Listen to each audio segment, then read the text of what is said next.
right, welcome to Proverbs 20. Get out your shovel and let's dig in. We're going to start with verse 1. And it says, "Wine is a mocker, strong drink a brawler, and whoever is led astray by it is not wise." Now there is this misconception when it comes to the Bible that the Bible it's a dry book, it's very anti-alcoholic beverage, which isn't true. You'll see this throughout the Old Testament, and even in the New Testament, you see the Apostle Paul actually prescribes to Timothy to drink wine for his stomach ailment. So that's not the case. But what the Bible is against, and what Proverbs is against, is getting drunk or drinking and it leading to irresponsible behavior. And right here, Proverbs is talking about, wine is a mocker, strong drink is a brawler. This is a personification, and it's talking about how alcoholic beverages, they cloud your judgment, and they can cause this kind of behavior, which is, to be abstained from. And it says, whoever's led astray by these things, you're not wise, you're a fool.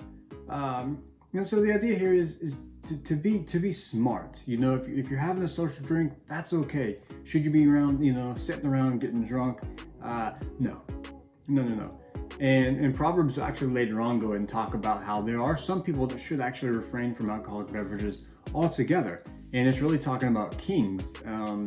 And we can apply this to the 21st century in a number of ways, but Proverbs teaches a lesson that kings should abstain because, they need to make judgments, they need to make rulings, and their mind needs to be clear at all times. And there's some of you that, your mind needs to be clear a lot of times, or maybe all the time, or whatever the case may be. So maybe you consider abstaining from this. But again, that's not for everyone. The Bible certainly doesn't preach that you should abstain from all alcoholic beverages. Just be responsible.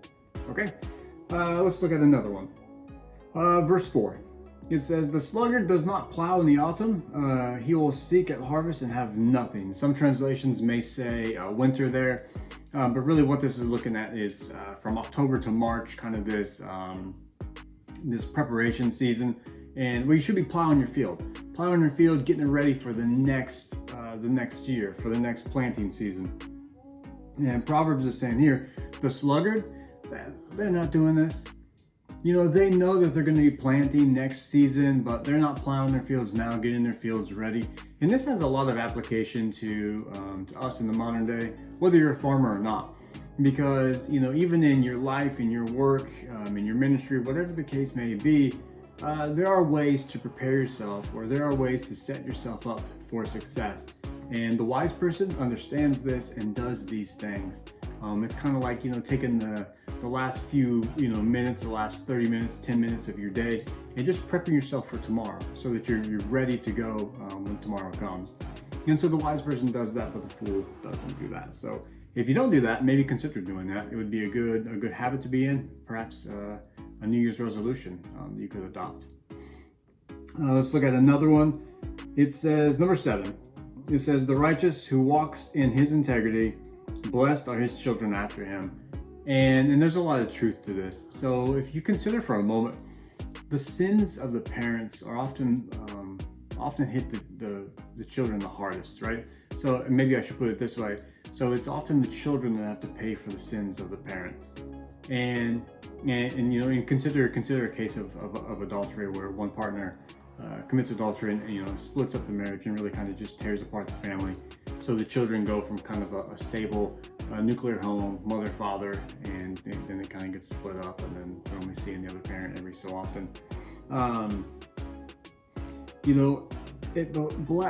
Blessed are those children who have righteous parents, who are God-fearing parents, wisdom-seeking parents, parents who are not only preaching good behavior, but they're walking it out as well. And what a blessing and what a value to those children to have parents like that. And really what this proverb does is it really should kind of wake you up to say, hey, this isn't just for you. This is also for your children. This is also for the next generation. It's not so just be smart so your life is a little bit easier, so maybe you find yourself in less conflict. Be smart, seek wisdom, walk in righteousness for your children's sake, and then maybe your grandchildren's sake as well. So don't be so selfish. Let's look at verse 10, because this comes up quite a bit in Proverbs. we see in verse 10 and 23, we kind of see a similar proverb. It says, unequal weights and unequal measures are both alike an abomination to the Lord. And so what this is talking about, so consider the context here. If I was, back in this, if I would hop in my DeLorean and go back to this time period, if I wanted to go to the market and buy flour, I'm gonna buy it, and it's gonna be weighed out. I might buy like an EPA of flour. And so when I go up to the person selling the flour or selling the spices, they're gonna put, flour on one side of the scale, and they're gonna put a weight on the other side of the scale. And if I say I want an EPA of flour, they're gonna put the EPA weight on there. Now, if they are dishonest about their EPA, maybe their EPA doesn't, actually weigh an EPA, maybe it weighs less than that. They'll put it on there, and then I'll think, okay, I'm getting an EPA of flour, but I'm really not getting that. That's what this is talking about. Again, you've already seen Proverbs talking about this. You're going to continue to see Proverbs talking about this. And unequal weights, unequal measures, they're an abomination to the Lord. And so, practically speaking, dishonest business practices, lying, cheating, anything like that, false representation, leading people on thinking they're getting one thing but they're really not getting that. It's an abomination to the Lord. So be honest in your business practices. And let's look at one more. And so we'll look at 14. And my translation says, "Bad, says the buyer, and then goes away. Then he boasts." And so many of you are guilty of this, I think. And so my best example of this is when you go to buy a car. You want to get that price down, so you're kind of like walking around the car and like, there's a spot there, there's a dent there. You drive it and be like, I think there's a knock in the engine, or like, the brakes don't seem to work very well, or I'm not so sure I like this color, or things like this. You really kind of talk down the product so that you're hoping that the seller will lower the price. And then once they get it down to the price that you want, even though you're perfectly happy with whatever the product is, be it a car or be it, some other product, Proverbs talks about how, the buyer goes away and then he boasts about, I got the greatest deal. Oh, I tricked the salesperson. No, but I said this, blah, blah, blah, blah, blah. Proverbs is just kind of pointing this out. Is that a little dishonest? Yeah, you bet it is. Is it good practice when you're buying a car?